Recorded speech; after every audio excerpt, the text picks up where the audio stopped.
Встречаем на льду участниц первой группы.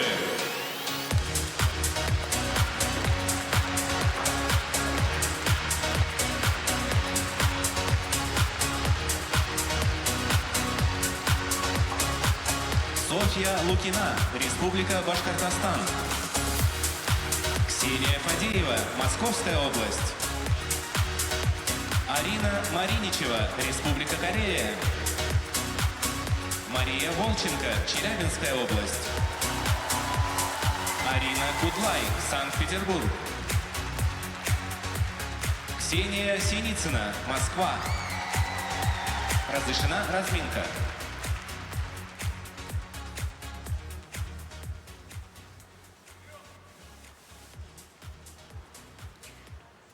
Первая группа участниц уже на льду. Это девушки, одиночное катание и такие разные программы. Конечно же, мы заглядываем вперед и знаем, кто будет под какую музыку и в каком образе кататься, и что это будет за фейерверк эмоций, которые мы уже испытали с утра пораньше на тренировке, когда наблюдали за тем, как девушки готовятся к сегодняшнему выступлению. Ну а сейчас, если вы еще не знаете их лицо, то знакомьтесь.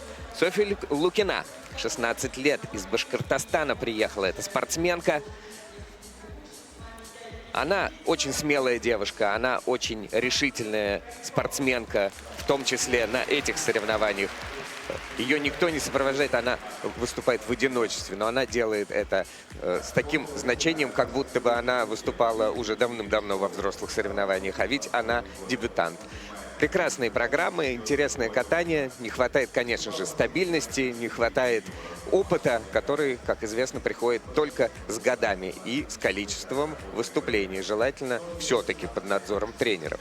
Ну, собственно, вчера мы с вами лицезрели короткие программы наших прекрасных юных талантливых девушек. И, как вы понимаете, сейчас на данный момент вашему вниманию разминка первая, где оказались именно те, кто, к сожалению, сорвал те или иные элементы. Что касается Софьи Лукиной, мы уже вчера отмечали, что да, действительно, она в одиночестве как бы. Но, с другой стороны, здесь тысячи людей. И вновь хочется отметить сейчас ту любовь, которую дарят зрители, пришедшие на первый этап чемпионской серии Гран-при России. Так что давайте вместе. И также мы просим всех, кто находится у телеэкранов и кто следит за нашими трансляциями, сердечно поддерживать каждого участника данного турнира. Например, Ксению Фадееву из Балашихи, где в школе Олимпийского резерва имени Ляпкина она тренируется под руководством Станислава Ковалева, Марины Дежиной. И эта девушка очень танцевальные программы делает, очень интересные, что в короткой, что в произвольной. Пожелаем ей, конечно же, стабильности, потому что без прыжков в сегодняшнем фигурном катании делать абсолютно нечего. И мы движемся по возрастающей, ну, если это только не танцы. Ну, мне хочется немножко еще добавить по поводу Ксюши. Вчера мы наблюдали просто зажигательную композицию Сани в исполнении Бонни М. И мы надеемся, что это солнышко. Солнышко остается здесь вместе с нами и будет светить сегодня ярко. И, конечно, все эти лучики будут наполнены любовью и добротой. Также очень яркая и эмоциональная фигуристка Арина Мариничева тоже могла выступить лучше, как говорится. Тренирует ее Светлана Панова, Татьяна Моисеева. И в своей произвольной программе она будет катать более лирическую тему «Времена года» Чайковского. Выше нее еще на одну ступеньку Мария Волченко из Челябинска, ученица Леоноры Орешкиной. И неоднократно занимала призы на региональных соревнованиях. Произвольную ей поставила Кристина Астахова на очень интересную композицию Регины Спектр. Очень сложен путь в спорте Марии Волченко. Вчера мы уже затрагивали тему того, что мало кто из действующих спортсменов начал свою карьеру именно на полуострове Крым. Но, собственно, в данный момент не то, что творится история, но лишний раз данный турнир подтверждает одну простую истину. Кто действительно очень хочет и прикладывает все усилия для того, чтобы это свершилось, обязательно успех будет. Из Академии фигурного катания Санкт-Петербурга Арина Кудлай, одна из тех спортсменок, которая своим техническим арсеналом, своим напором, своим опытом в том числе, может в произвольной программе даже продвинуться ощутимо вперед, поэтому будем за ней пристально наблюдать. Александрина Дегтярева и Кирилл Давыденко ее тренеры. Хочется отметить, что Арина совсем недавно сменила тренера и до этого всю жизнь каталась в Невиномынске у Елены Поляковой. Действительно, да, фигуристка очень сердечно, кстати, что отдать ей должное, отзывается о своей наставнице, с которой, собственно, прошла путь от первых шагов на льду до серьезных соревнований. Осталась 1 минута. И в завершении этой разминки будет выступать Ксения Синицына из Москвы. Тренируется у Светланы Пановой, Татьяны Моисеевой. И та программа, которую она будет представлять в произвольном катании, я уверен, покорит ваши сердца. А моему поколению будет приятно вдвойне. Нашему поколению. Нашему, Леша, поколению, потому что это музыка нашего детства. Я помню, как я прогуливал школу и ходил на этот фильм. «Танцор диско». Да. Кстати, знаю несколько интересных фактов, что любимый цвет у Ксюши сиреневый, любимый фрукт маракуйя, а вот любимый напиток латте со льдом. Ну вот лед уже есть, и надеемся, что сегодняшний прокат и последующие за ним, надеюсь, высочайшие баллы придадут еще, добавят уже столь красочную картину каких-нибудь брызг шампанского. Пожалуйста, покиньте лед.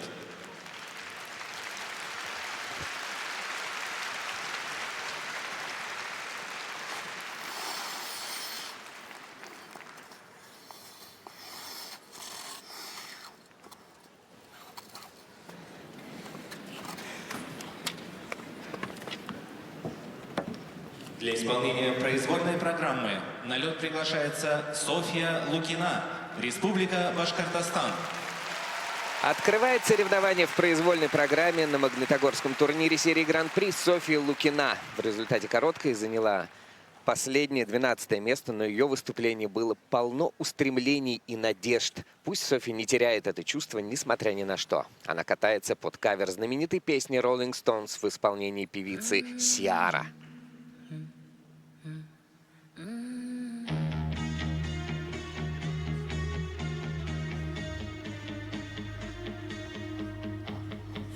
I see a red door.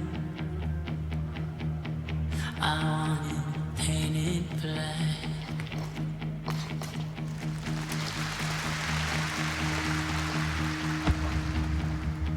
No colors anymore. I want them to turn black.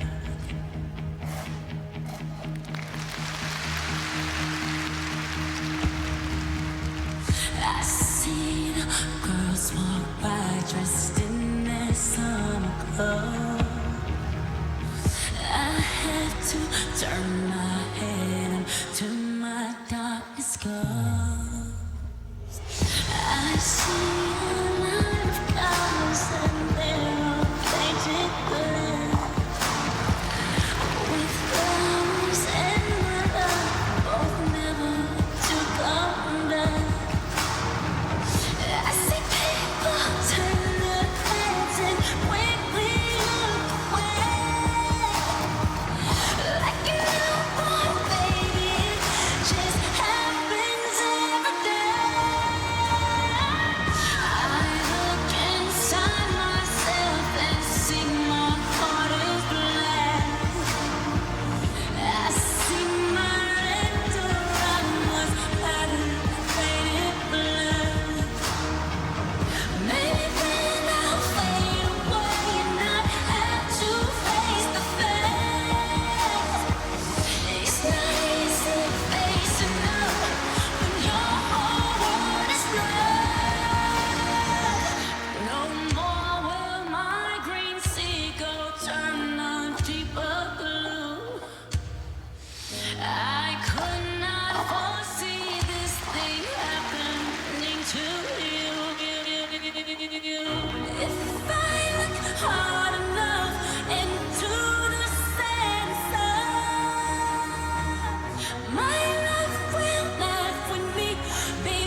Молодец, Софья Лукина, очень старалась, очень отрадно, Софья что Лукина. такие девочки растут в регионах России и тренируются, и выезжают на большой лед, и сражаются, понимают, как нужно кататься, и будут, конечно же, дальше работать и прогрессировать. Конечно, мы перейдем сейчас к оценке уже, перейдем к конкретике и будем оценивать те элементы, из которых состояла произвольная программа. Но хочется отметить, что такое ощущение складывалось, что она разминалась во время проката своей произвольной программы. Не очень удачный старт с тройного тулупа. Мы видели, как немножко он был перекручен. Я думаю, на повторе мы это с вами увидим. А потом по нарастающей. Поэтому для меня лично, конечно, такой внутренней болью был срыв и падение с тройного флиу под конец. Вот сейчас как раз. Да, действительно, был такой вывал в самом начале программы с тройного тулупа, затем тройной Ридбергер. А потом постепенно с каждым элементом, с каждым шагом она становилась все уверенней. И вот сейчас поборолась на каскаде тройной флип, двойной тулуп. Мы сейчас видим, что судьи находят аж целых 2 ошибки на флипе. Это недокрут и неясное ребро. Но все-таки хочется поддержать, потому что такая молодая спортсменка отважилась поехать на такой серьезный старт без тренера. И мы видели, как на тренировке она как будто немножко потерянная такая была. Но сегодня справилась. Да, не идеально, но справилась. И хочется отметить, конечно, мы с Мишей сегодня уже обсуждали фактор именно последнего стартового, но и первым тоже тяжело выходить на лед, потому что ты не знаешь еще, как будет складываться будущий турнир и конкретная программа. Но я думаю, справилась, да, с волнением, но ошибки, мы все живые люди, они были, есть и будут. Самое главное просто продолжать работать в нужном направлении. Не ошибается, кто ничего не делает.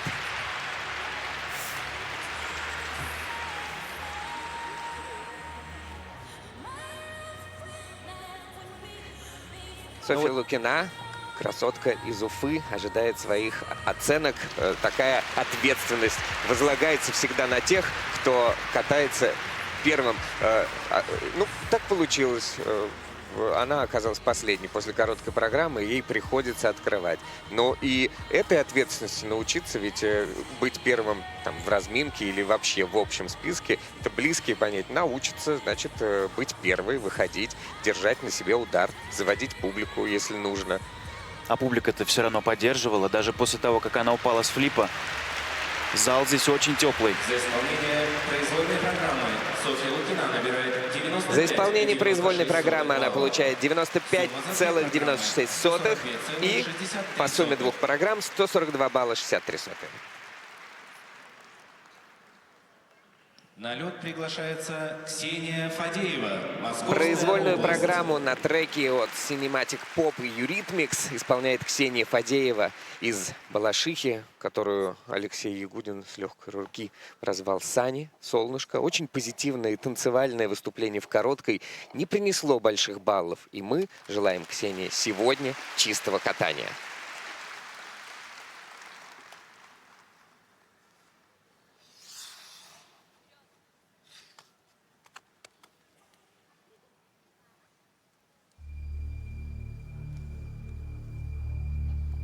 Sweet dreams are made of this.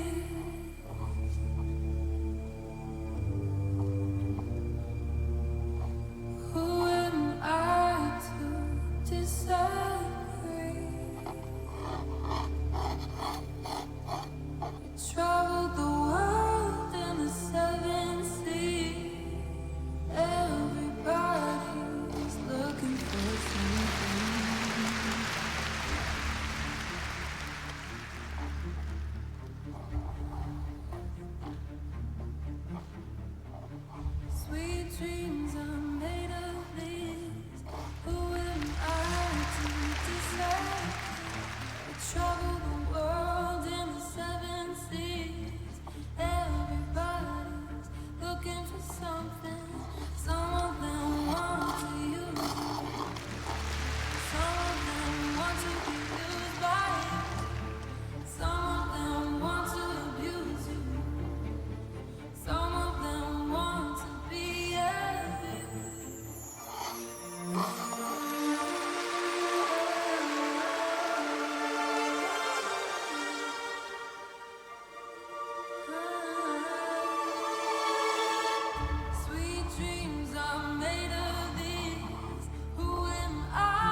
Ура!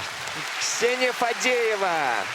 И Молодчина. первый абсолютно чистый прокат произвольной программы. Собственно, вот такое фигурное катание мы хотим лицезреть. И, конечно, самое главное, это те улыбки, те радостные эмоции от фигуристов, закончивших как раз этот самый чистый прокат. Да, здесь я бы разделил эту произвольную программу на таких две части. Первая – это прыжковая часть. И, собственно, та концентрация, которую мы видели на 1000% и во взгляде даже спортсменки. Ну и, собственно, и хорео, и вся артистическая составляющая. Вот бы соединить эти бы две части воедино в одну историю.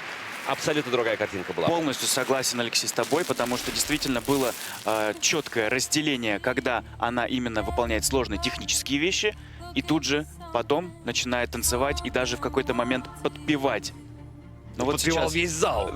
Подпевали. и вот сейчас на ваших экранах стартовый тройной луц, тройной тулуп, и мы видим недокрут, и судьи видят там недокрут, затем двойной аксель, тройной флип.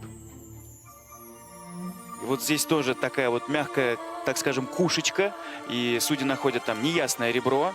То есть у нее такое складывалось впечатление, что прыжки отдельно, программа отдельно, и она очень долго на них готовилась. И вот это как раз-таки, к сожалению, немножко портит общее впечатление от программы. Ну а тренер Станислав Ковалев, с которым я знаком уже много лет, собственно, мы имели беседу до выхода Ксюши на лед. Он как раз, мы обсуждали эту как раз самую тему. Но самое главное, чтобы спортсменка обрела этот самый опыт, чувствовала бы себя комфортно, что позволило бы ей меньше думать перед заходом на прыжки, и затем уже как бы, чтобы хореография обволакивала бы эту техническую составляющую. Тем более, что такая получилась непростая для нее программа. Все-таки сколько? Минуты 3. Довольно-таки медленная, тягучая была музыка. Еще и с повторяющейся мелодией. Так немножко можно было даже заскучать. Публика начала даже поддерживать спортсменку. Мол, давай, дай нам немножко эмоций. Это правда тяжело вытянуть. Может быть, спортсменке даже другая компоновка была бы полегче. Потому что когда она танцует, она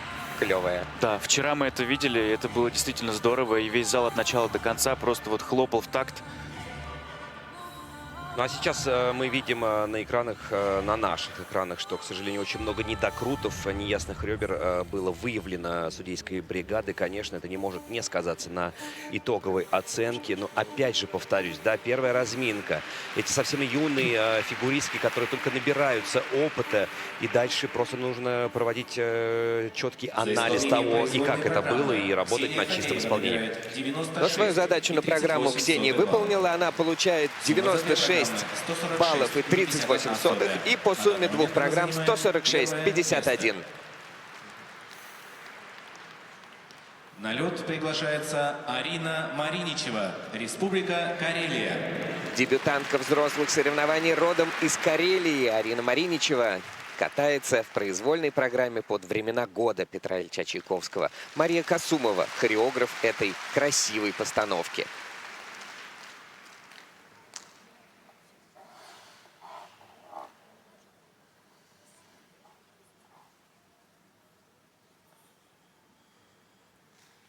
Раз в крещенский вечерок девушки гадали, за ворота башмачок, сняв с ноги, бросали.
чистый подснежник цветов, а подле сквозистый последний снежок.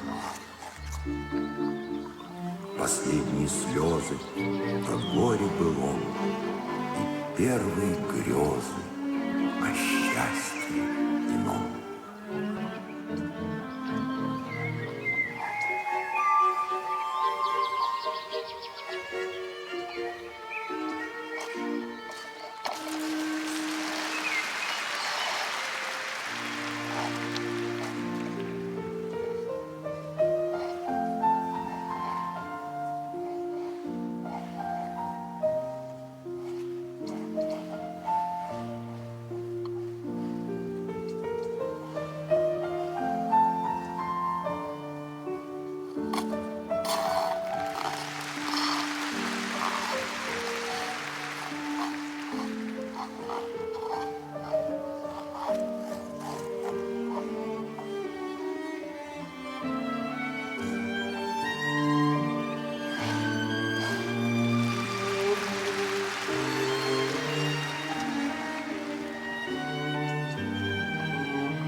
Выйдем на берег, там волны, ноги нам будут лобзать.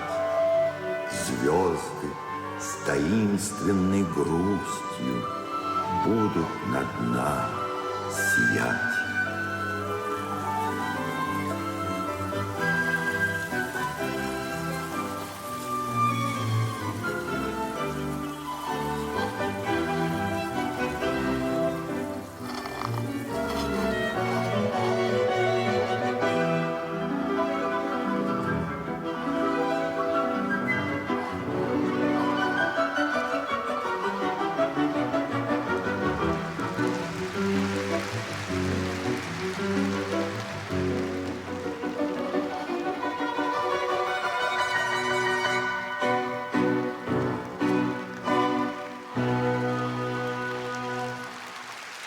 Как это интересно сделано, как это красиво, как это воздушно и как это привычно нам классически, вот когда в фигурном катании такая девушка изящная, как статуэтка, выезжает и презентует нам программу на самого Петра Ильича Чайковского. Вот действительно, только хотел сказать, что она такая, как будто маленькая статуэтка балерины, которая вот танцует и боится спугнуть какую-то нежную птичку.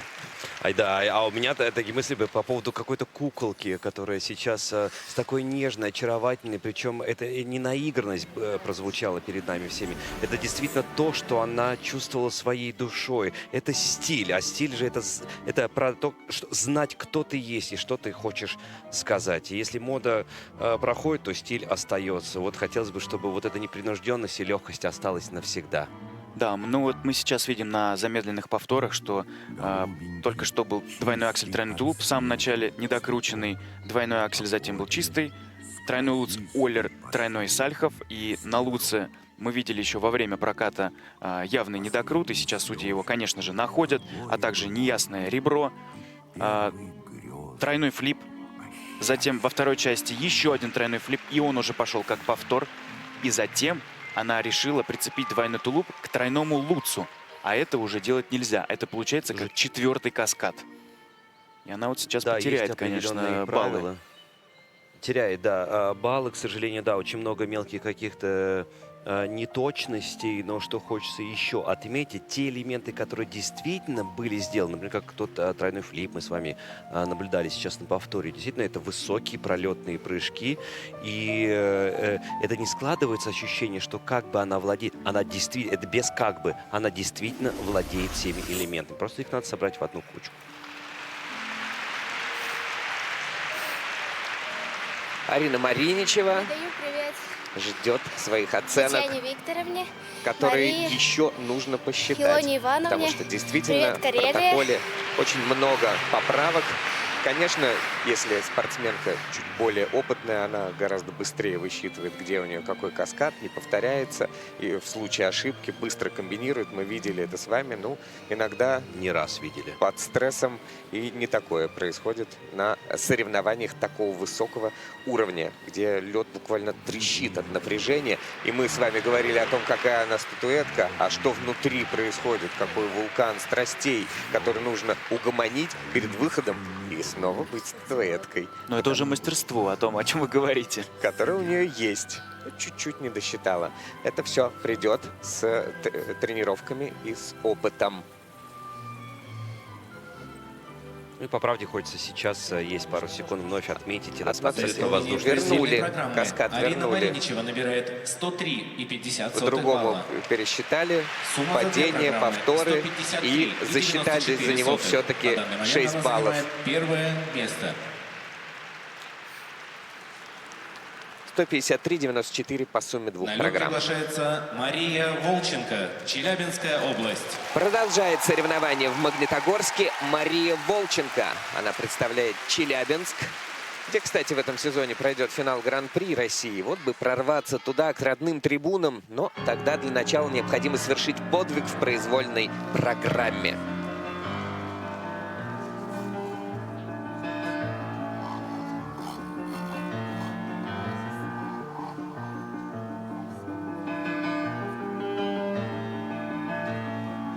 I must go on standing.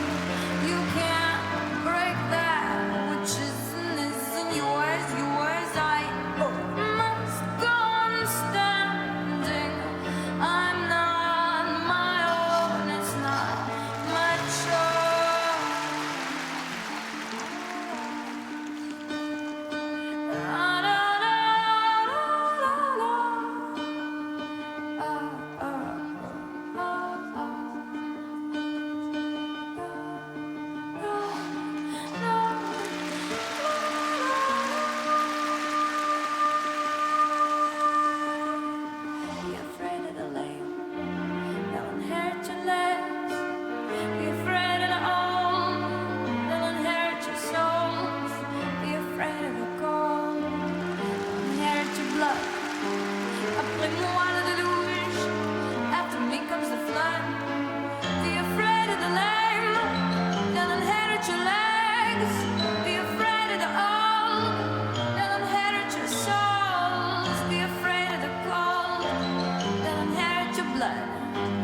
Но молодцы Мария Волченко со своим тренером Элеонорой Орешкиной, как оригинально подошли к постановке произвольной программы, Мария какую Волченко. композицию нашли необычную Карина Спектор, которая одновременно поет на русском, французском и английском языках. Тематика и такое развитие, и все время идет какой-то нерв, такое нагнетание, и оно чувствуется на стадионе. Люди реагируют, мы реагируем. Мне понравилась фраза, я полез сразу и посмотрел перевод некоторых фраз. «Я должна выстоять, нельзя сломать то, что тебе не принадлежит». Да, я должна выстоять, я себе не хозяйка, это не мой выбор. Но в данном случае, я, конечно, чуть-чуть бы поменял трактовку последней фразы. Нет, мы сами себе хозяева, и мы, конечно, должны отвечать за то, что происходит на льду. Но здесь она постаралась сделать абсолютно все. Знаете, как будто в каком-то мини-театре мы побывали на выступлении, когда она является не тем, кто выступает на сцене, а наоборот дергает за ниточки и Сцена настраивает крутится на вокруг да. нее, да, и вот настроение такое она действительно создает, и вот прям чувствуется накал, и тянет, тащит до самого последнего аккорда. Но сейчас быстренько пробежимся по техническим элементам. Мы сейчас видим, что вот она прям тащила. Эта программа сквозь преодоление, сквозь борьбу, и За многие элементы в реальности да, боролась. вот прям было видно, что эта программа, она вот нелегко ей далась. Она вот как будто выстраданная, но в хорошем смысле. Ну вот сейчас был повтор двойного акселя, до этого был повтор тройного сальто. Мы видим, как каждый выезд, она прям, ну вот... Запятушечка где-то, такая, да. Боролась где-то... результат был положительным, где-то все-таки отрицательным. Есть недокруты, к сожалению, их очень много на тройном флипе. К сожалению, и недокрут, и еще не ясное ребро. Но вот, когда мы говорим слово «боролась», имеется в виду, что она не бросала этот элемент, хотя вот тоже вращение, казалось бы, уже скорость вращения уже остановилась, но она не бросает, дотягивает до 4-го уровня, ну, по крайней мере, Либелу. Она сделала все то, что она было сейчас в ее силах. А это очень ценится у спортсменов, безусловно. Просто, к сожалению, за этой борьбой за элементы теряется чистота и задумка, в том числе хореографов. Но здесь уже мастерство. Здесь надо уметь соединять и хореографическую составляющую, и сложную техническую. И порой даже гораздо больше, мы как спортсмены помним, что порой больше энергии уходит на то, чтобы спасти тот или иной элемент, нежели просто чистые траты на этот же самый элемент. Да, с борьбой кататься гораздо тяжелее.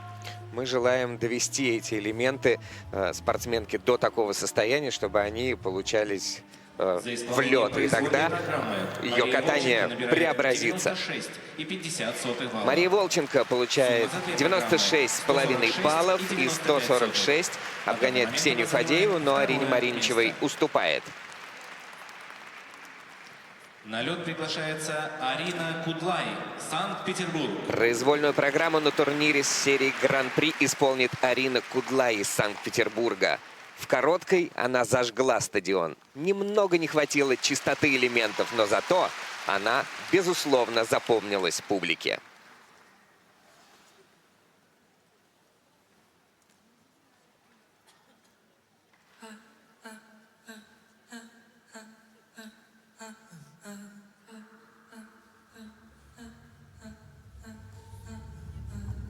I can't seem to face up to the fact I'm dancing nervous and I can't relax. Can't sleep 'cause my bed's on fire. Don't touch me, I'm a real life fire.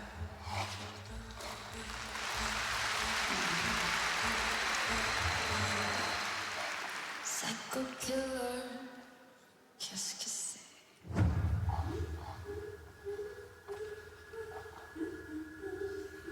Run, run, run, run, run away. Fa, fa, fa, fa, fa, fa, fa, fa, fa, fa, fa, fa, fa, fa.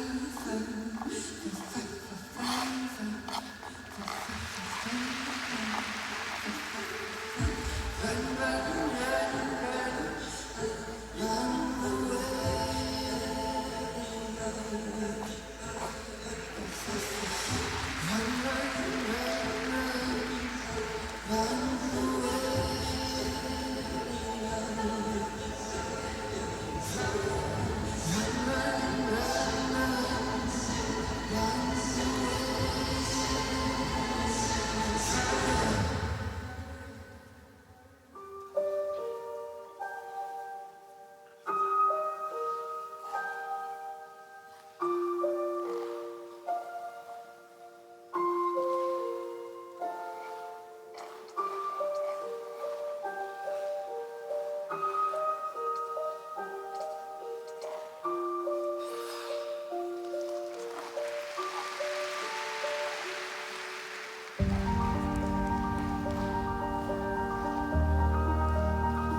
Вот какая красавица, высокая, статная, с какими ладными прыжками. И программа у нее прозвучала благодаря всем выполненным элементам. Растянутая такая фигуристка с такими красивыми позициями во вращении.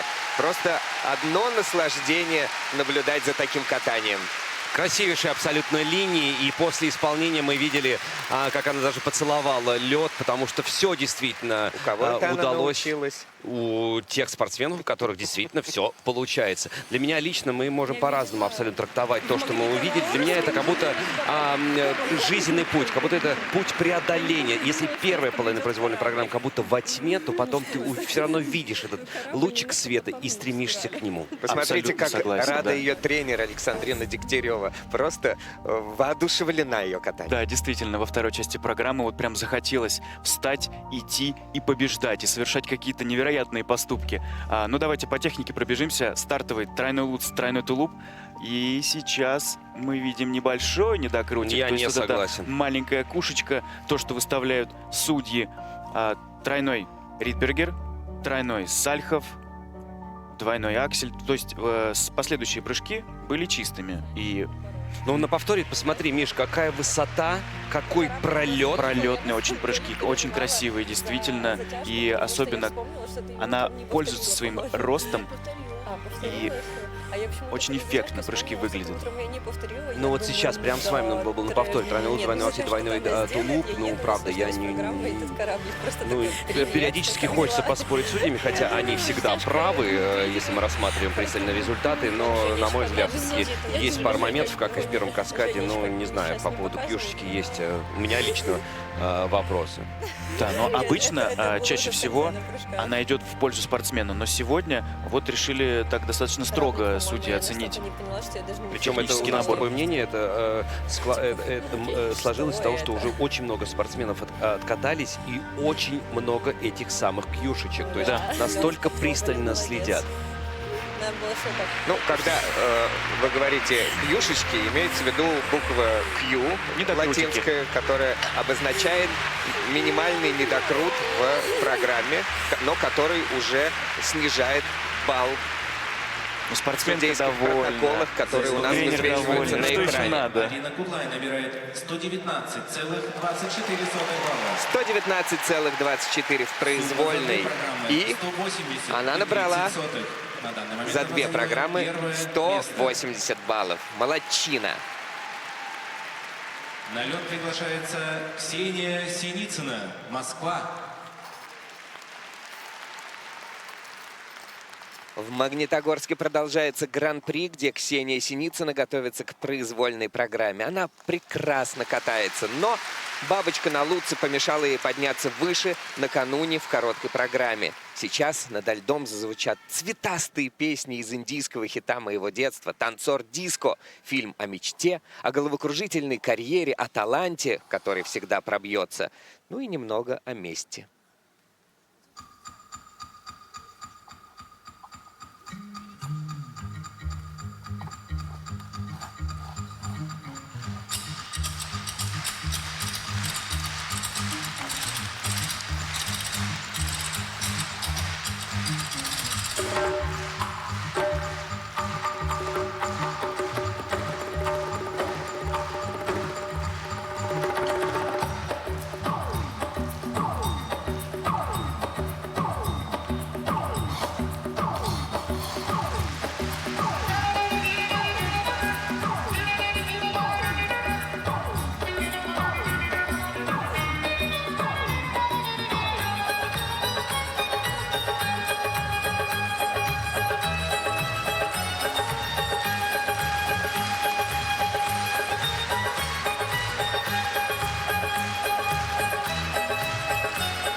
क्या तेरा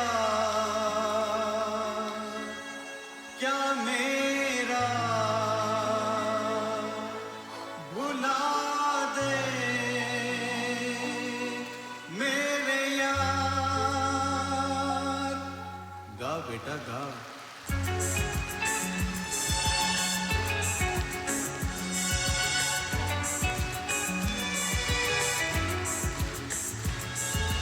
गोरों की न कालों की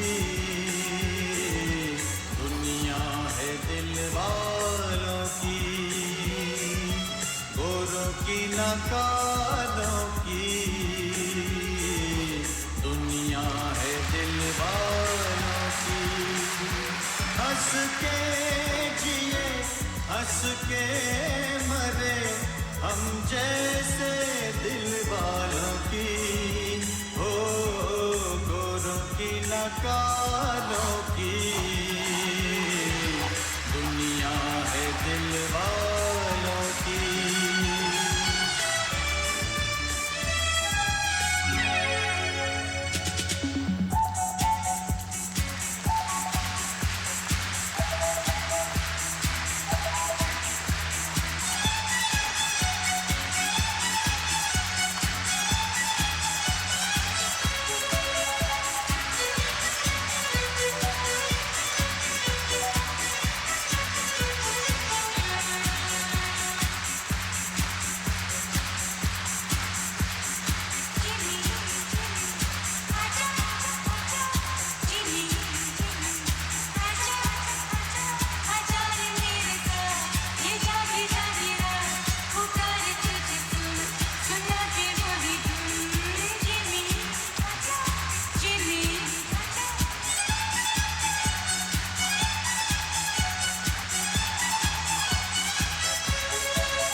А потом удивляются, почему ходят по Магнитогорску люди и напевают «Джимми, Джимми, ача, ача». Да потому что мы были на фигурном катании. И здесь была программа в исполнении Ксении Синицыной. Именно такая, как мы эту программу и ожидали, какой она должна была быть для нас, для зрителей.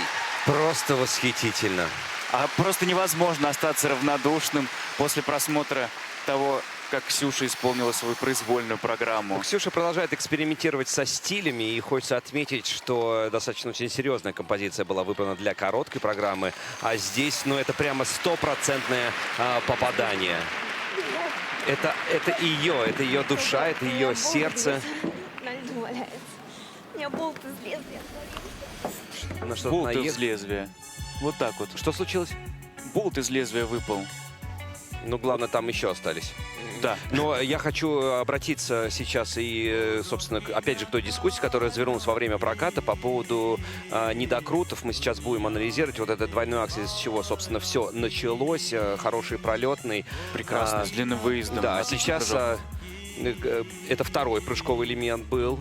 Тройной флип. По идее, Здесь- там должен был каскад. Да, но она решила не рисковать. Чуть-чуть поберегла. Здорово, просто вот здорово, на самом деле. И потом она вплетала прыжки, и расстановка этих самых прыжков, она была настолько неожиданной, и это выглядит как-то вот свежо, интересно, красиво. И хочется поблагодарить за такую потрясающую именно Всем привет. расстановку элементов. Давай обратимся вот сейчас к повтору. Вот тройной лут. Привет. И вот Тройной тулуп. докрученный. А я бы сказал, что он был мягко приземлен, и все-таки я с судьями здесь солидарен. Был недокрут. Маленький, но был. И вот сейчас вот опять Да, чистый и на этой- исполненный элемент. Да, и на этой длинной комбинации тройной лут, двойной аксель, двойной тулуп я опять же согласен с судьями, что здесь на двойном акселе стоит маленькая кьюшечка, галочка. Ну пусть в спорах рождается истина, не согласен. А я переживаю по поводу болта, который отвалился от лезвия. Не станет ли он штрафом, как потери экипировки на льду? Ведь все-таки, когда от костюма что-то отваливается, всегда за это видно. штрафуют. Это видно, а болт не видно. Главное, чтобы он не А стал это произошло препятствием до для проката, до того, как ее вызвали, поэтому вряд ли судьи сейчас будут снимать баллы. А, еще на разминке это произошло, и он там валяется, она его увидела. Вот в чем дело. Удивительная история. Очень редкая. Особенно у девочек, да? Казалось бы, легкие такие, и все равно вот под такими нагрузками не выдерживает даже техника. Но, к сожалению, из-за этой легкости недокруты. В своей произвольной программе она набирает 134 балла. Это первое место, как и по сумме двух программ. Она чуть-чуть не добрала до 200 баллов. 198-91.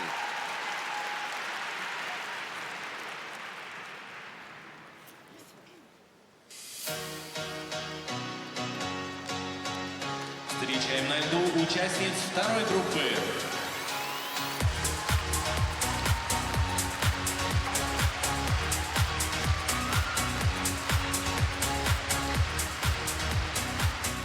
Мария Захарова, Москва. Елизавета Куликова, Москва. Дина Кузнутдинова, Республика Татарстан. Ксения Гущина, Санкт-Петербург. Анна Фролова, Санкт-Петербург. Аделия Петросян, Москва. Разрешена разминка.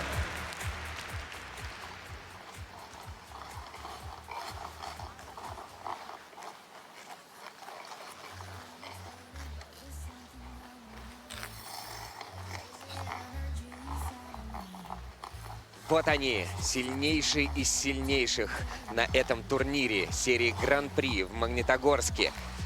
Спортсменки в одиночном катании. Группа, которая заняла с 1 по 6 место по результатам короткой программы.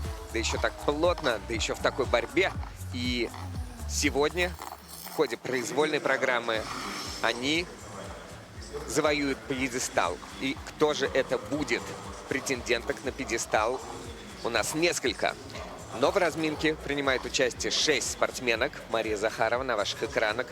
На ваших экранах 18 лет. Она прекрасно, изящно тренируется вместе со своей мамой. И даже читал я несколько интервью про то, что а вот хорошо ли, когда родители вмешиваются в процесс тренировочный, а в то же время, а если родитель и есть твой тренер, это вроде как разные вещи, потому что одно дело тренер-профессионал, другое дело тренер, когда родитель пытается влиять на тренировочный процесс наперекор тренерам. Но мы слышали в интервью, что рассказала Мария, у них теперь разделение. На катке у них одна жизнь, дома другая жизнь.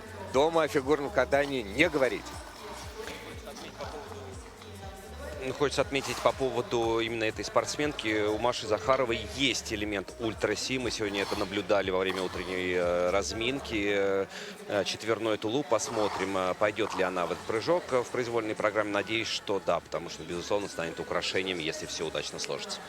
Елизавета Куликова из Москвы. Это также школа имени Жука. Также, я имею в виду, как и у Марии Захаровой, но тренируется у других наставников Елизавета. Сергей Давыдов, постановщик Виктория Бондаренко, Александра Кравцова, также тренер. И у нее тоже будет очень романтическая, очень трогательная история в произвольной программе. Я думаю, сегодня мы будем в произвольных в некоторых программах слезами обливаться. Ну, собственно, вопреки стереотипам, о женской конкуренции, вот, которая обычно мешает дружбе, хочется отметить, что Елизавета очень хорошо общается со многими девушками, как раз из нашей сборной, например, вот с Аделей Петросян.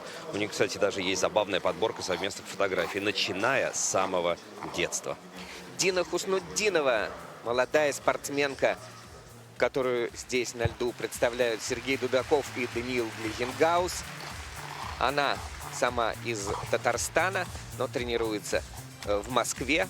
Владеет самыми различными прыжками ультра-си, но здесь будет выполнять тройные. Вообще, сегодня четверные заявлены только у 2 спортсменок, насколько я помню, у Марии и у Аделии. Ну, у Дины есть определенный козырь. Это тройной аксель. Мы видели прекраснейшее исполнение этого элемента. Еще, кстати, она учит четверной тулуп и четверной ридбергер. Я думаю, что если она получит эти элементы в свой арсенал, то, конечно, это настолько усилит техническую оценку. Ну и у Дины, конечно, потрясающее катание, как, впрочем, и у всех участниц в этой разминке, но у каждой свое. Ксения Гущина, 3-е место после короткой программы. Ученица Александрины Дегтяревой, Кирилл Давиденко из Академии фигурного катания в Санкт-Петербурге. Ну и произвольную программу для нее ставили такие выдающиеся специалисты своего дела, как Илья Вербуха и Елена Масленникова. И это очень интересное творчество.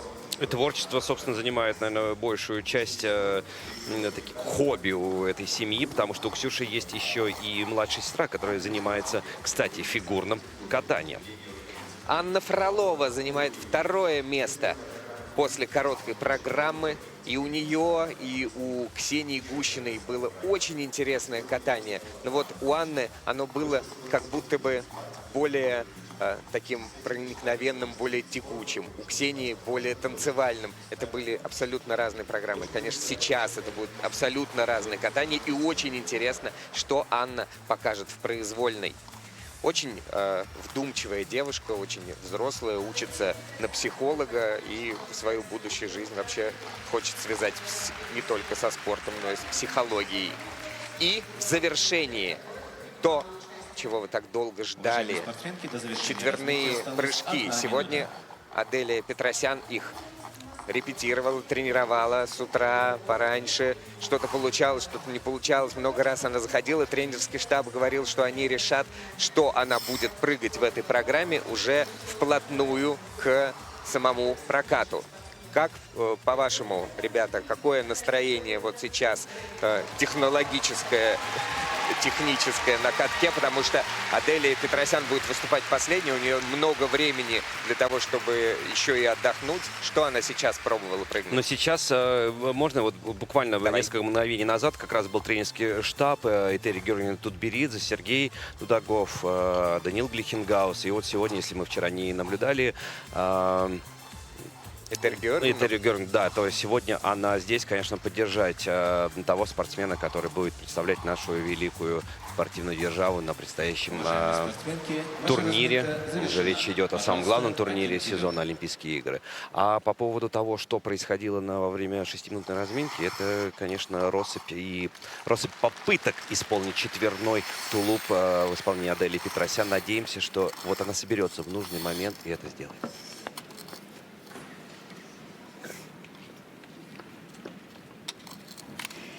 На лед приглашается Мария Захарова, Москва.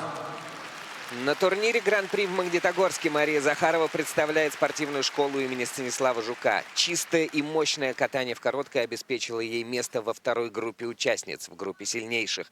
Тема произвольной «Мулен Руж». Глубоко драматичный мюзикл. Страсть, отчаяние, безумство и раскаяние. А у бортика волнуется тренер и по совместительству мама спортсменки Анна Царева. Ведь в список элементов у Марии включен четверной тулуп. Let me hear your flow, sisters. Hey, sister, go, sister, soul, sister, flow.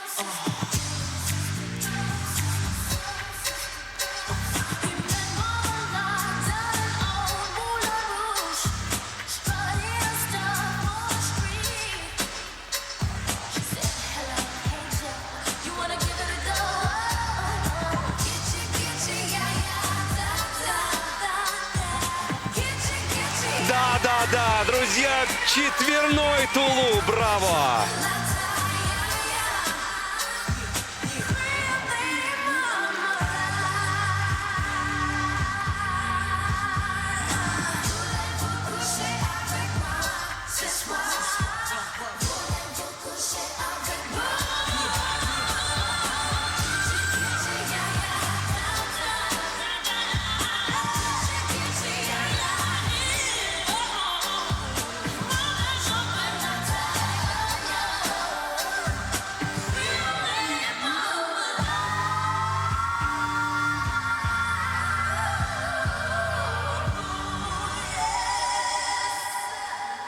I believe you were expecting me. One day I'll fly away. Leave all this to yesterday. What more could your love do for me? When will love be through with me? Why live life from dream to dream and dread the day when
but diamonds are a girl's best friend.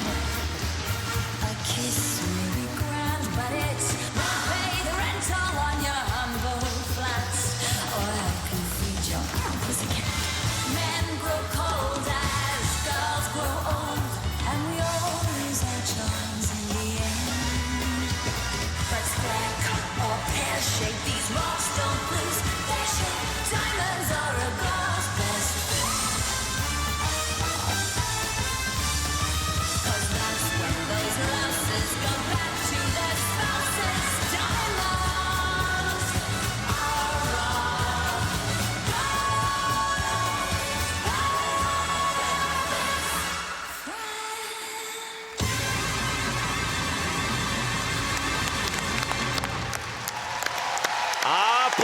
танцуют стоя. Это такая редкость, когда ты видишь не только чисто исполненную программу, но еще и с четверным прыжком. Браво. Достойно уважения. Господи, прям как будто сами только что откатали произвольную программу. Вот до мурашек, просто по-другому и не Вау. скажешь. А я даже видел на льду Николь Кидман, только лучше. С четверным прыжком. И какая блестящая программа, и она обязывает. Ну как можно катать в завершении программы Diamonds are the best friends, если ты не прыгнул четверной? Она сделала, и это было абсолютно заслуженно. И очень круто. Так, все. Эмоции на втором плане. Смотрим повтор. Вот он. Элемент ультра-си. Козырь для многих. Четверной. Как она присела Ой. глубоко. Чисто. Да, ну вот Не здесь было придраться. чисто, да. Очень скупа на эмоции. Анна Царева. Ну вот у нас опять с Мишей во время проката, когда мы увидели, что многие элементы появлялись в красной зоне, соответственно, о недокрутах мы сейчас будем вот смотреть. Вот был здесь хорошо, вот смотрим тройной Сальков. Чисто. Ну где? Чисто, но есть... На Сальхове, На Сальхове, и да, не чисто. поставили. Дальше на тройном Ридбергере. Да, вот здесь мягкий выезд такой был. И поэтому судьи поставили недокрут. Тройной луц, тройной тулуп. Опять. Оба, Ну, чисто. оба прыжка были Ну, чисто немножко исполненные. недокрученные. Раньше это называлось в пользу спортсмена, а сейчас стали судить жестче, и поэтому вот выскакивают такие вещи. Ну, это практически невозможно прыгать абсолютно докрученные элементы выполнять. Но уровень фигурного катания растет мировой, и мы не можем просто отставать от него.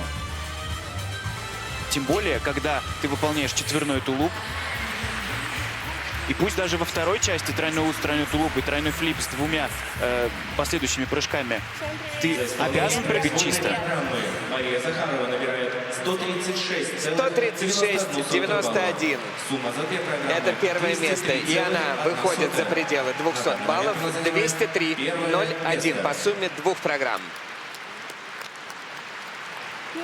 На лед приглашается Елизавета Куликова, Москва. В короткой программе Елизавета Куликова накануне, ученица Сергея Давыдова, выступала первой. Это было ответственно, это было непросто. Но она отлично справилась и попала в группу сильнейших. Ее произвольная — это уже турецкая киноклассика. «Королек, птичка певчая». Фильм о свободных женщинах Востока.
Глаза Кимрана на меня глядят.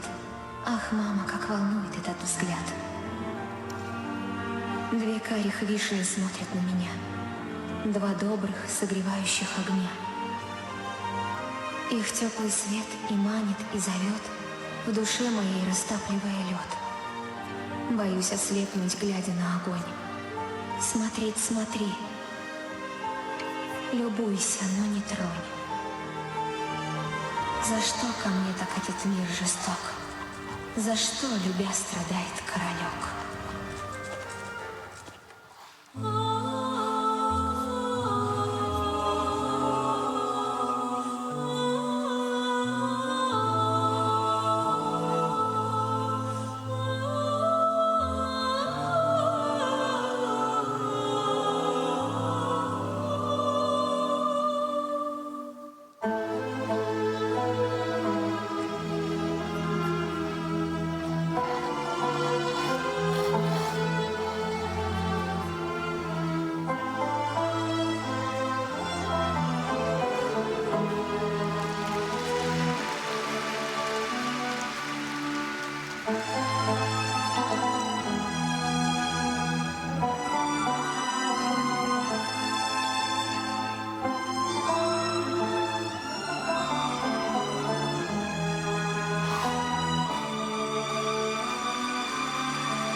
Очень красивая и трогательная история была сейчас рассказана Елизаветой Куликовой.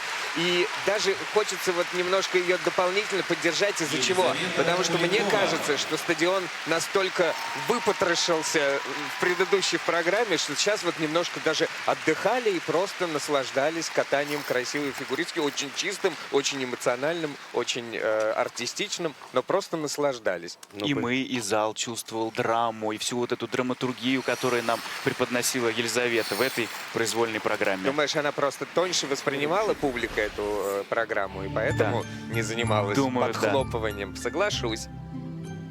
Ну, собственно, сейчас мы увидим как раз на повторе то, с чего все началось. А началось что? Идеально чисто выполнены произвольные программы. Тройной Сальхов, чистенько. До сих пор мы спорим с Мишей по поводу докрутов, недокрутов.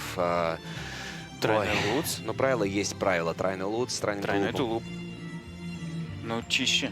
Это был чище. Но вот здесь, чем у удивление, ни одного недокрута не нашли. Единственный такой вот красненькое пятнышко у нас сейчас высвечивается на тройном флипе. Неясное ребро. Но недокрутов не стоит. Красное пятнышко высвечивается в протоколе, прошу подчеркнуть. Да. А то люди могут не понять, где же это пятнышко. Ну, тройной Ридбергер. Ну, собственно, все элементы действительно как по учебнику. Вот да, есть вот очень академично. Вход, вот. Пролет, выход из этого прыжка. И вот мы сейчас видим, что все было объединено одной единой историей. Но самое главное, что и владение коньком, есть интерпретация, есть хорео. Какие эмоции она выдавала в дорожке шагов, что вот прям чувствовался вот этот накал. И действительно, это не наигранные эмоции. Это вот она так чувствует. Вместе со своим тренером Сергеем Давыдовым они смотрят на оценки, и Елизавета проигрывает почти 2 балла в произвольной программе своей соперницы, прямой соперницы Марии Захаровой, и 1 балл, чуть меньше, по сумме 2 программ. На лед приглашается Дина Хуснутдинова, Республика Татарстан. Единственная фигуристка, которая заявила и исполнила в своей короткой программе тройной аксель, была Дина Хуснутдинова. Сделает она на него ставку и сейчас. Хоть и владеет ученица Этери Тутберидзе, Сергея Дудакова и Даниила Глейхенгауза четверными, но пока чистое катание в приоритете. А катается она волшебно. Сегодня под эпическую музыку венгерского композитора Балаша Хаваши.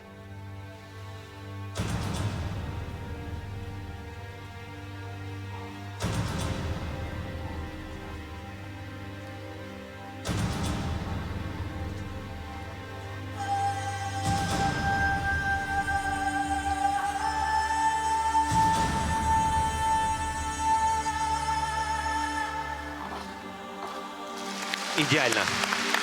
Идеально исполненный каскад. Тройной аксель, двойной тулуп.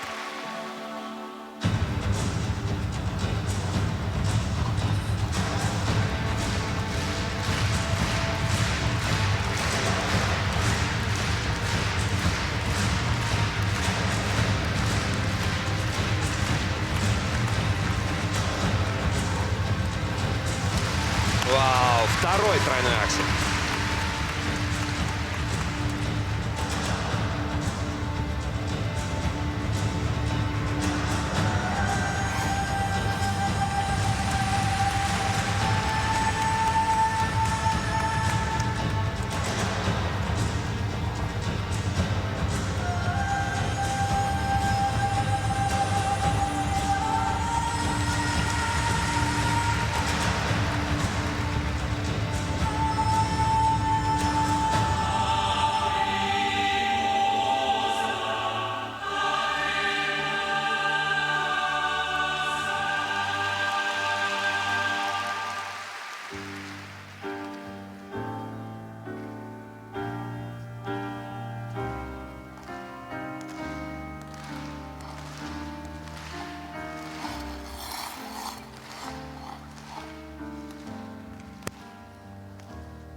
Я опять хочу стоя поаплодировать. Одно дело владеть элементами ультра-си на тренировках. Абсолютно другое дело, другая история, когда ты в нужный момент все-таки выходишь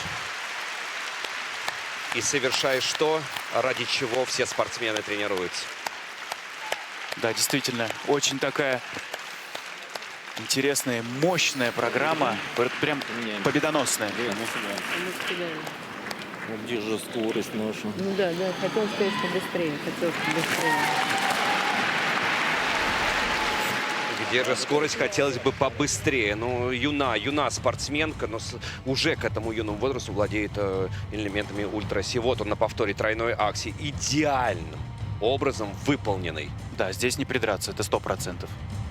Алексей, ну подход тренера же только тренер знает, как правильно нужно. Может быть, для Дины важно, чтобы ее дополнительно подгонять все время, и она тогда работает на пределе своих возможностей.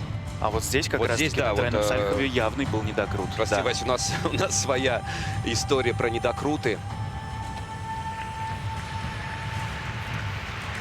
Тройной луц, тройной тулуп. И вот как раз во время проката Дины я за кадром Алексею сказал, что да, скорее всего здесь поставят недокрут, да, и действительно мы сейчас видим на замедленном повторе, что все-таки ставят галку даже, не кьюшку. То есть, соответственно, оценка будет снижена больше. И теряют, правда, уважаемые зрители, теряют спортсмены огромное количество баллов. На мой взгляд, это деградация фигурного катания. Вот с этими кьюшками, я понимаю, когда полобороты, ну, очевидно, да, когда четверть. Но когда вот мягкое приземление, наоборот, мы должны аплодировать. Официальный партнер Федерации фигурного катания России на коньках ТЭП-банк восхищается своими клиентами и всеми участниками соревнований. Всем, кто проявил себя на этом льду, ТЭП-банк желает не останавливаться на достигнутом и двигаться только вперед. Две программы 204,76 балла.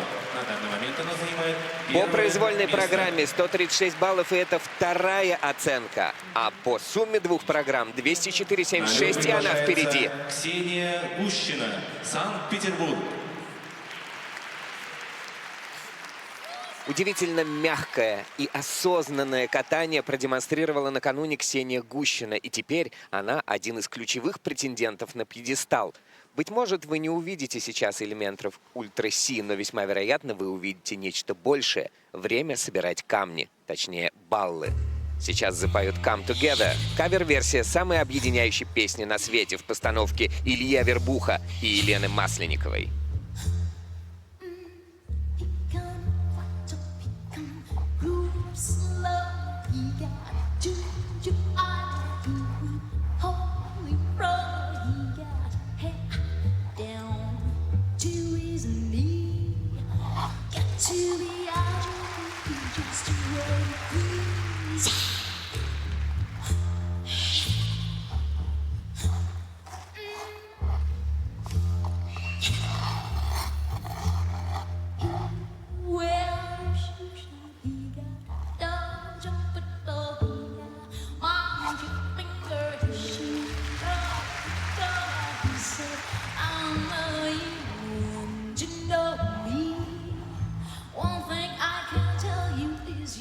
To be free and come together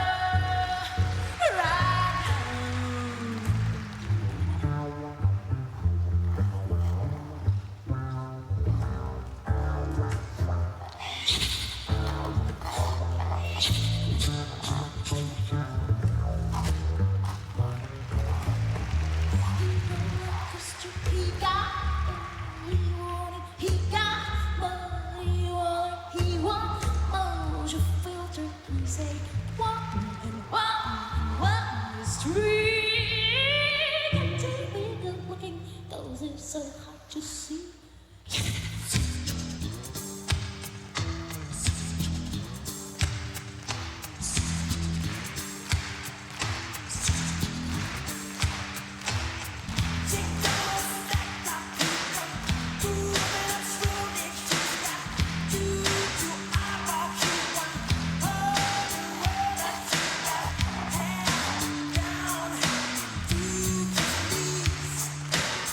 To be a joker, keep your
Ох, Ксения Гущина, на кошачьих лапках она эту программу исполняла. И единственное... Конечно, она понравилась невероятно, эта программа, да, но единственное, может быть, не кошачьи лапы здесь должны быть, а настоящие когти, чтобы вцепиться, да? А также стальные нервы, потому что сегодня я увидел первый раз, как Ксения дрогнула. В том-то и дело, и это чувствовалось. Да, она одна из самых стабильных фигуристок на протяжении уже нескольких сезонов. И тут вот все-таки что-то случилось. И мы видим сейчас, как она едет к своей преподавательнице Александрине Дегтяревой. И вот как-то расстроилась, конечно. Ну, ничего страшного, конечно, подбадривает тренерский коллектив в лице Александрины. Все начиналось вроде бы как и планировалось. Мы видим концентрацию, двойной аксель. Замечательно, мягчайший. С длинным выездом, с хорошей высотой. Тройной луц, тройной тулуп. Чистенько, абсолютно все исполненное. Тройной сальхов, тоже чисто. И вот здесь случился двойной флип. Двойной флип. После этого да. видно было, как у нее вот настроение, оно прям вот чуть ли не в плинтус упало. И, к сожалению, это вот считывалось по движениям, по той подаче, которой дальше была по произвольной программе. Хочется отметить, в принципе, стабильное исполнение элементов на протяжении нескольких сезонов, но сегодня действительно все-таки хочется, поскольку все-таки занимает третью строчку пока после исполнения короткой программы, хочется немножко наверх, туда, и вот повыше. Ридбергер, финальный прыжок, казалось бы, но вот чуть-чуть не хватило, не дотянула, не дотерпела. Поторопилась, и все. И вот такая вот нелепая ошибка вылезла. Ну вот, на повторе сейчас мы видим, да, что вот Ксюша понимала, как только произошел первый срыв на место тройного флипа двойной, и потом вот голова заработала более усиленно. И она получает 129,64 в произвольной программе. Это 5-й результат. По сумме двух программ 200 и 24 сотые. 4-е место. На лед приглашается Анна Фролова, Санкт-Петербург.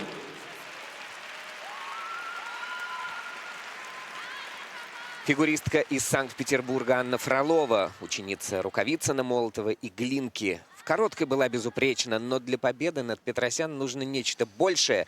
Отставание от лидера не такое большое, поэтому сегодняшний прокат решит все. Музыкальным настроением для Анны будет оперный вокал и роковая экспрессия в песне «Miracle». Это Сара Брайтман поет под аккомпанемент и аранжировку парадоксального японца Йосики.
Is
Дожала, дотерпела, браво!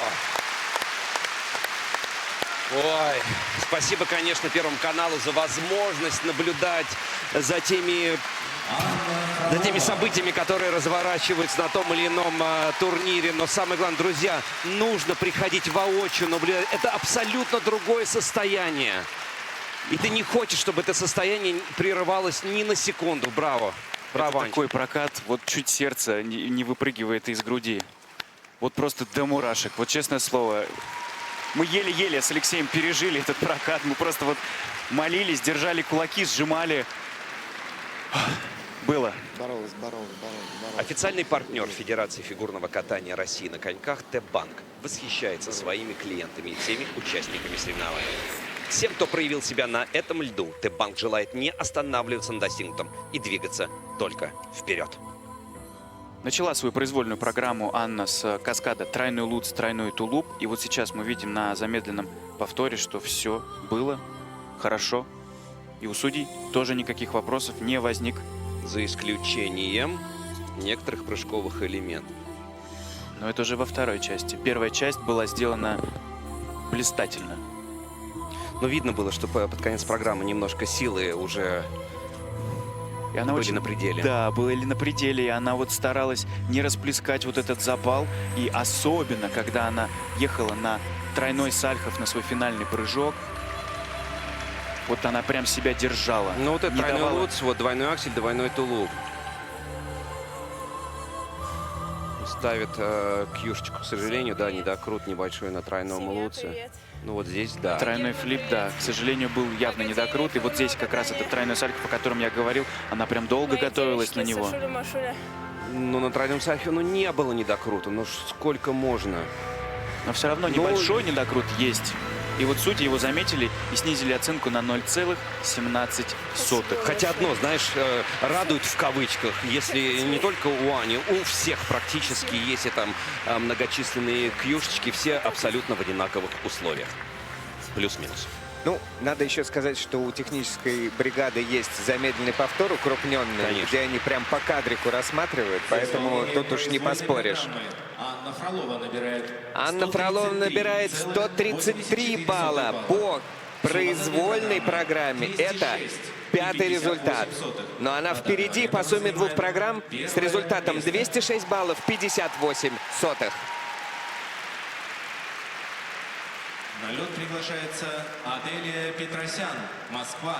Ну а лидер этих соревнований — изящная, стремительная, тонкий мастер Аделия Петросян. В ее программе заявлены четверные тулупы.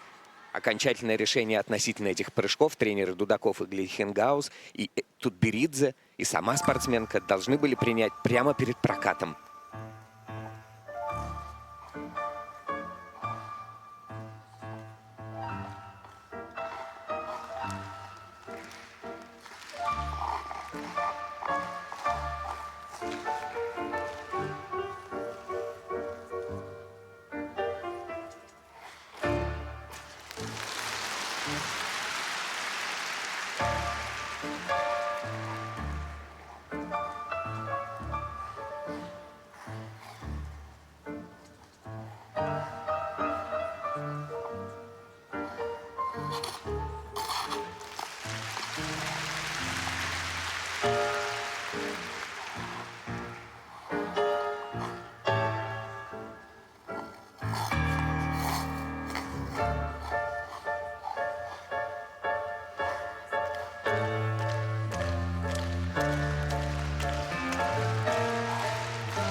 Yo soy María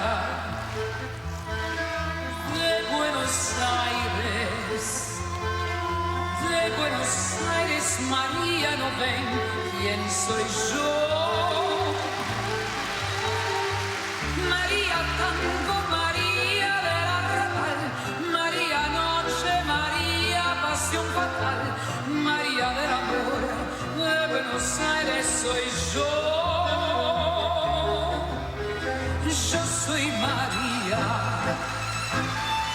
de Buenos Aires. Soy la más bruja cantando y amando también. Si el bandoneón me provoca, tierra tata, le muerdo fuerte la boca, tierra tata, con 10 espasmos en flor que yo tengo en mi ser.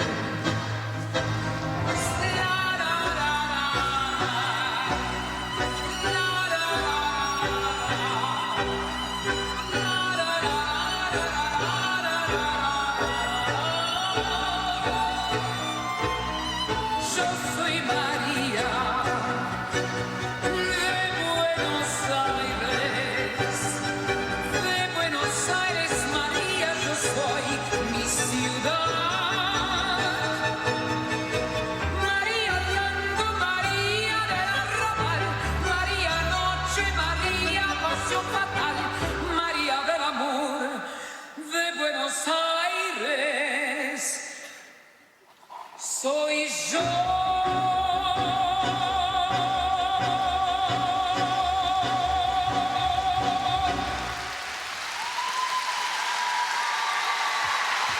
Да. К сожалению, не получился прокат произвольной программы. Сейчас, собственно, о том состоянии, в котором мы пребывали вместе с Аделей Петросян. Это танго. А танго же выражает очень сложную гамму эмоций. Это страсть, это нежность, тоска, радость и другие такие противоречивые чувства. Но в то же самое время и сдержанность, и в каких-то аспектах небольшая такая агрессия. Ой. Очень напряженный прокат получился. Что касается сомнений, все элементы, все.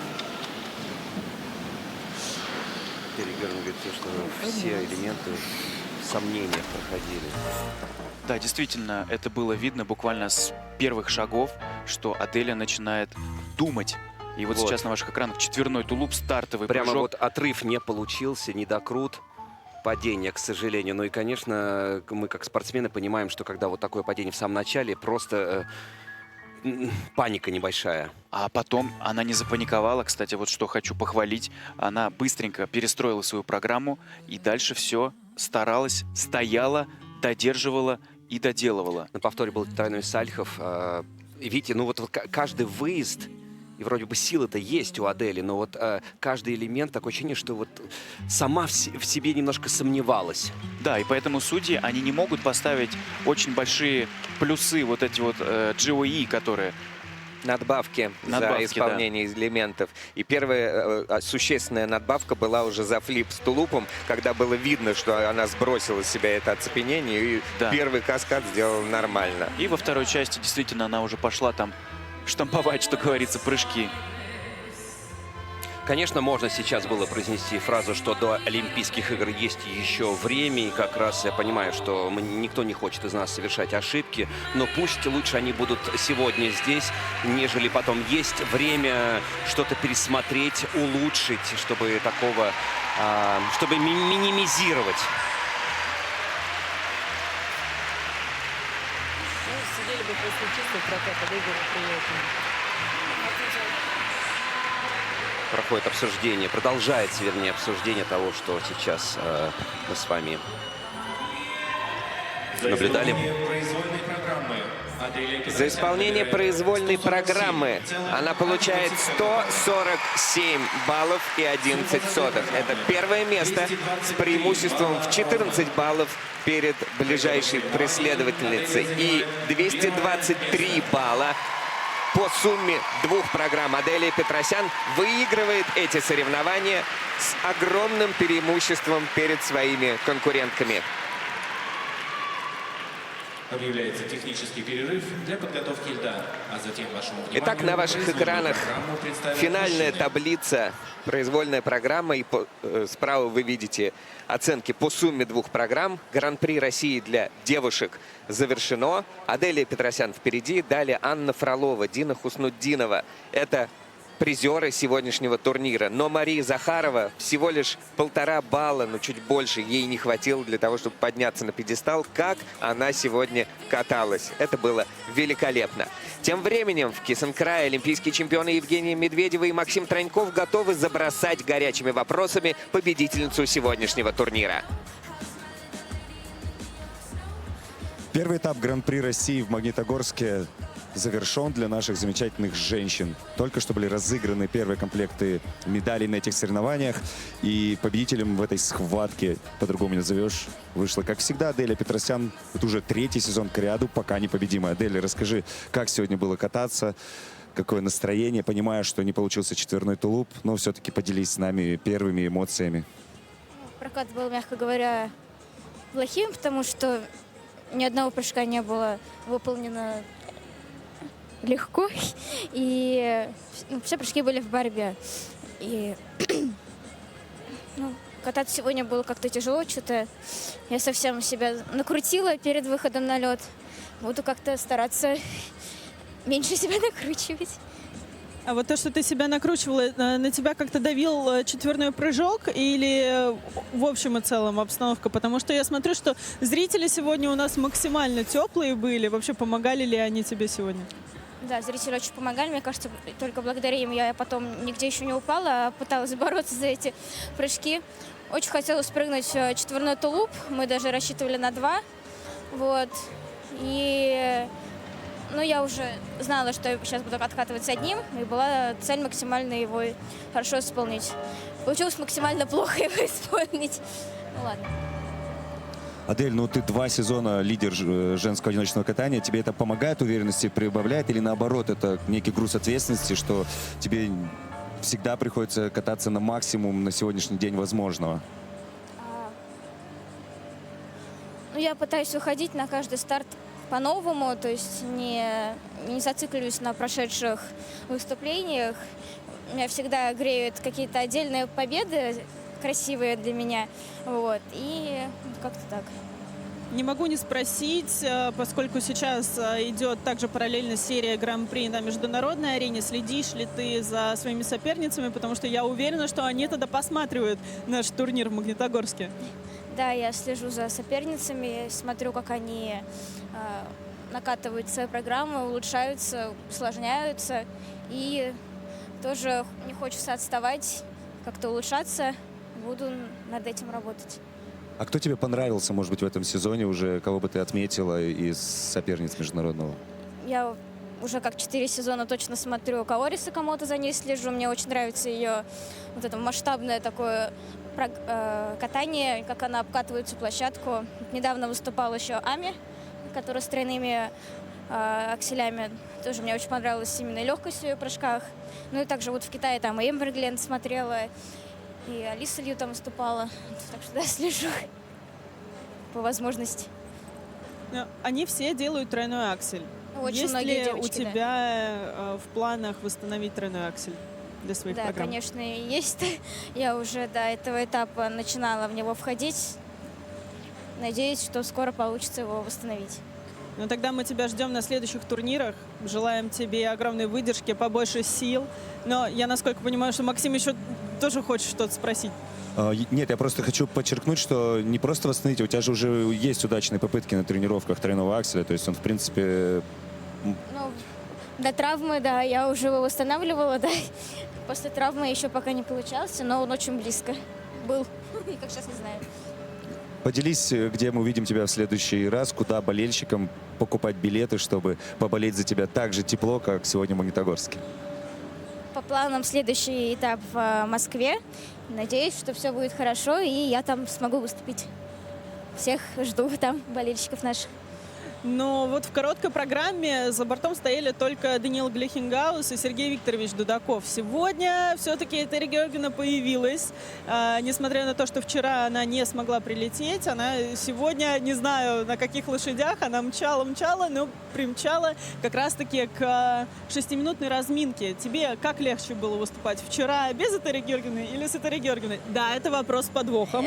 Нет, это было очень смешно, потому что на 6-минутной разминке я быстро пыталась прыгнуть четверной тулуп, и я была вся в себе, я еще даже на тренеров особо не смотрела. Я слышу хлопок, я смотрю, и вдруг стоит Этери Георгиевна, я же так это подпрыгнула. Глаза протерла. Это было неожиданно. Но тем не менее, именно после того, как она прошла, я сразу пошла и прыгнула четверной тулуп, самый хороший на этой разминке. Вот. Мне комфортно и с Данилом Марковичем выступать, и с Сергеем Викторовичем, и по отдельности с каждым из них. И с Этери Георгиевной, конечно, это какая-то особенная атмосфера сразу становится, и хочется еще больше из себя что-то выжить, все последние соки. Вот, ну как-то так. А что у тебя в сумочке в твоей маленькой? Это талисман какой-то у тебя там? Это все мои лекарства, я их с собой ношу. Ну, чтобы ничего вдруг не произошло, мало ли, аккуратность никогда не помешает. Это аптечка скорой помощи? Я бы сказала, да. Мега скорой? Мега скорой. Ну что ж, поздравляем тебя.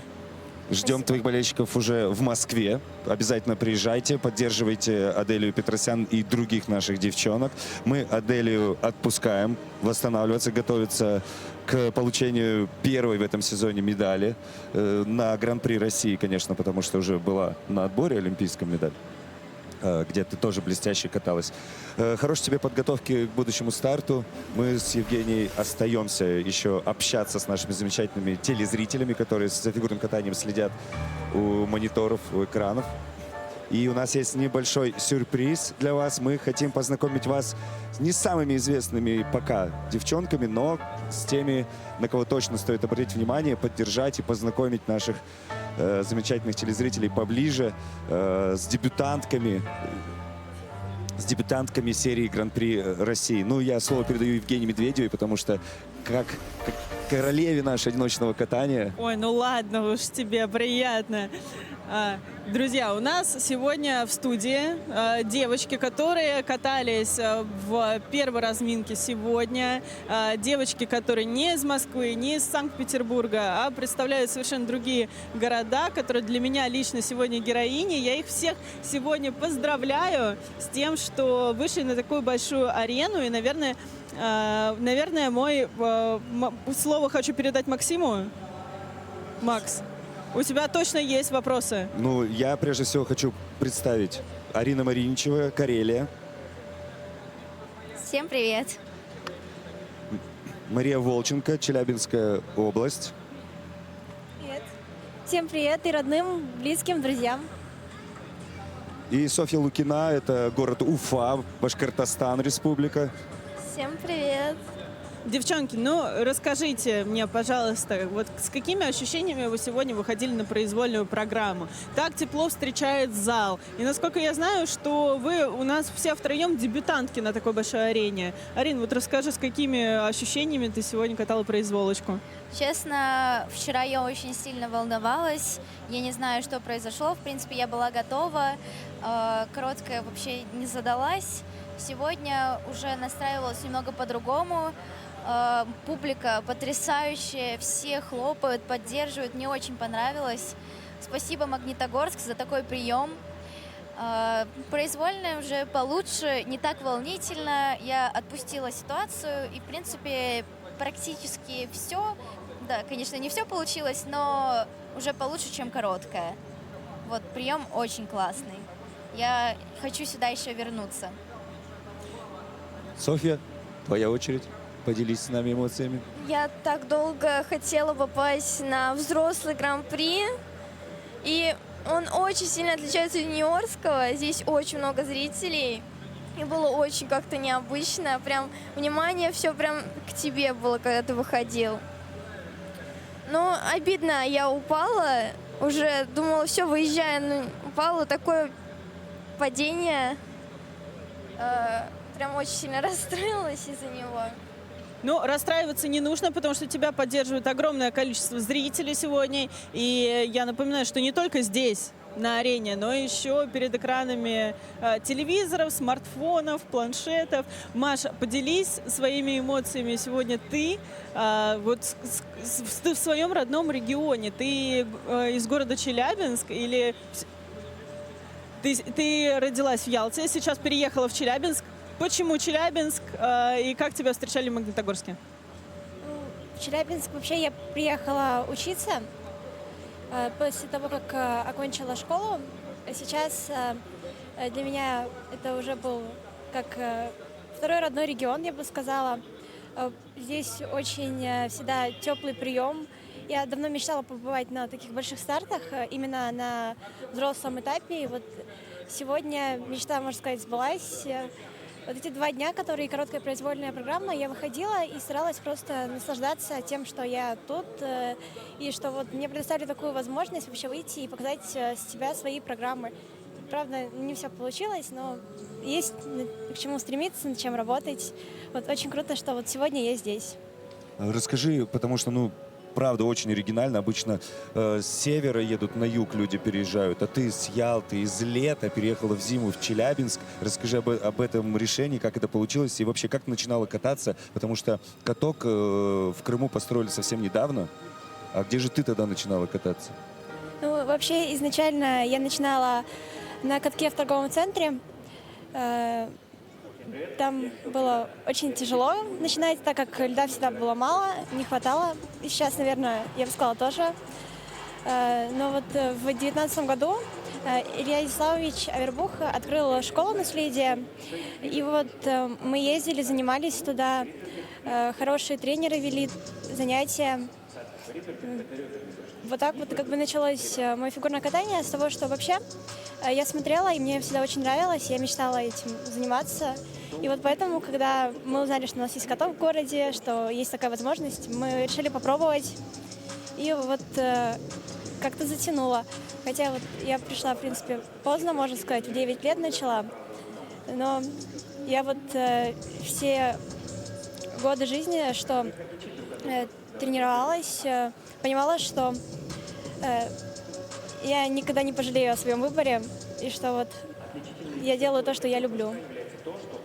Это на самом деле огромный пример, потому что вот все, кто сейчас смотрит, слушает наше такое мини-интервью с девочками, никогда не поздно. Верите в мечту, если вы хотите заниматься фигурным катанием, приходите где бы на вы каток, ни были. где бы вы ни были. Каких бы проблем это ни стоило, но если есть мечта, нужно стремиться. И вот наглядный пример нашей замечательной девочки. Арин, у тебя тоже интересная история. Примерно похоже. Ты вообще начинала в торговом центре в Петрозаводске. Вот расскажи, как твой путь становления от торгового центра в Петрозаводске до этапа Гран-при России? Сегодня в детстве я в 3 года сказала родителям, что хочу пойти на фигурное катание. Для меня на самом деле это тоже было мечтой, но катка у нас не было, он был только в соседнем городе. Мы поехали туда на просмотр, меня взяли, но родители у меня работали, никто меня возить туда не мог, поэтому тогда мне сказали, что меня не взяли в группу, и меня отдали в художественную гимнастику. Где-то 2 года я занималась художественной гимнастикой, и в итоге даже получала какие-то награды, у меня, в принципе, все получалось, но как-то мама пошла на собрание, и я сказала маме, что нет, я не хочу, я хочу фигурное катание.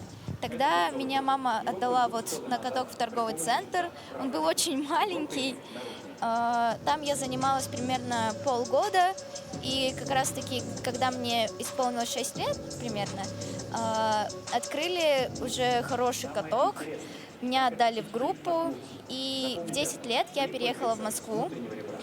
Сначала я каталась в ЦСКА. Вообще переехали мы не из-за фигурного катания, но так получилось, что здесь совсем другой уровень, и постепенно я шла к своей мечте, и я очень рада, что я здесь, я благодарна всем своим тренерам. Анастасия Юрьевна, привет, Карелия. И всем тренерам, которых я была в Москве, тоже всем очень благодарна. Сейчас я подобрала для себя такую группу, где мне комфортно и все нравится. Будем работать дальше. Вот. Привет передаем Карелии. Это очень красивый регион. Мы всем советуем попутешествовать. Я там лично была несколько раз. Я в полном восторге. Но передадим слово другому региону. Уфа. Соседнему региону, между прочим, с Магнитогорском. А кто за тебя болеет дома? Кто твои самые ярые болельщики? И какой опыт ты приобрела здесь, сегодня, на этапе Гран-при России? Ну, очень колоссальный опыт я здесь приобрела, что я правда вообще не ожидала столько зрителей, столько берут интервью и постоянно какое-то внимание. В Уфе за меня болеют очень много детей маленьких, которые у нас в группе. Я им всем передаю привет, Нике, Вики. Вот. Желаю им тоже здесь оказаться. Вот. Ну, хорошо, Маша, Арина, давайте вы тоже передадите короткий привет своим самым близким и самым ярым болельщикам. И мы уже совсем скоро начнем смотреть произвольную программу мужчин. Девчонки, кто за вас болеет дома? Лиза, Полина, Ксюша, всем привет. Спасибо вам большое за поддержку. Даже хочу сказать вам большое спасибо, вы меня всегда поддерживаете. Также нашему президенту Федерации Юля. Привет. Маш. Самыми моими ярыми болельщиками это, конечно, является моя семья, бабушка, мама, дедушка. Всем привет и спасибо большое за поддержку. Также я знаю, что за меня болели и переживали мои друзья и одногруппники. Тоже всех люблю, всем спасибо. Я тоже хочу передать привет всей группе «Снежные барсы», привет. И своим родителям спасибо вам большое за поддержку. После неудачной короткой программы вы меня поддержали, и сегодня уже было получше. Арина, ну закрывай наше интервью сегодняшнее, передавай приветы, и мы анонсируем уже, не терпится нам анонсировать произвольную программу мужчин. Произвольную программу мужчин. Приходите все на произвольную программу, будет незабываемо. И вы получите хорошие эмоции и интригу. Ну, ура! Смотрим мужчин.